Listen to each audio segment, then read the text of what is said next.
ಆಹಾರ, ನಾಗರಿಕ ಸರಬರಾಜು ಮತ್ತು ಗ್ರಾಹಕ ವ್ಯವಹಾರಗಳು. ನಮ್ಮ ಸರ್ಕಾರದ ಮಹತ್ವಾಕಾಂಕ್ಷೆ ಯೋಜನೆಯಾದ ಅನ್ನಭಾಗ್ಯ ಯೋಜನೆಯಡಿ ರಾಜ್ಯದ ಬಡವರ ಹಸಿವು ನೀಗಿಸುವ ಉದ್ದೇಶದಿಂದ 4.54 ಕೋಟಿ ಫಲಾನುಭವಿಗಳಿಗೆ ಪ್ರತಿ ಮಾಹೆ 5 ಕೆಜಿ ಹೆಚ್ಚುವರಿ ಅಕ್ಕಿಯನ್ನು ಯಶಸ್ವಿಯಾಗಿ ವಿತರಿಸಲಾಗಿದೆ. ಕಳೆದ 3 ವರ್ಷಗಳಲ್ಲಿ ಈ ಯೋಜನೆಗಾಗಿ 17,167 ಕೋಟಿ ರು ವೆಚ್ಚ ಮಾಡಲಾಗಿದೆ.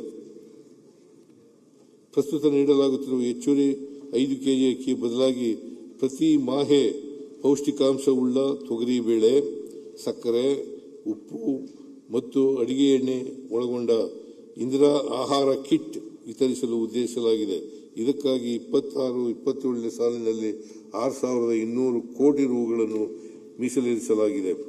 ಆಹಾರ ಧಾನ್ಯಗಳ ವಿತರಣೆಗಾಗಿ ನೀಡಲಾಗುವ ಚಿಲ್ಲರೆ ಹಾಗೂ ಸಗಟು ಲಾಭಾಂಶದ ಪಾವತಿಯಲ್ಲಿ ವಿಳಂಬವನ್ನು ನಿವಾರಿಸಲು ಫಸ್ಟ್ ಅಪ್ಲಿಕೇಶನ್ ಮೂಲಕ ಲಾಭಾಂಶವನ್ನು ನೇರವಾಗಿ ಪಾವತಿಸಲಾಗುವುದು. ಪ್ರಸ್ತುತ ಜಾರಿಯಲ್ಲಿರುವ ಇಲಾಖೆಯ ಸಹಾಯವಾಣಿ ವ್ಯವಸ್ಥೆಯನ್ನು ಸ್ವಯಂಚಾಲಿತ ದೂರು ಕೇಂದ್ರ, ಧ್ವನಿ ಚಾಟ್ ಬಾಟ್ ಮತ್ತು ಲೈವ್ ಕರೆ ವರ್ಗಾವಣೆ ವ್ಯವಸ್ಥೆಗಳನ್ನು ಒಳಗೊಂಡ ಆರ್ಟಿಫಿಷಿಯಲ್ ಇಂಟೆಲಿಜೆನ್ಸ್ ಆಧಾರಿತ ಸ್ಮಾರ್ಟ್ ಅನ್ನವಾಣಿಯನ್ನು ಪರಿವರ್ತಿಸಲಾಗುವುದು.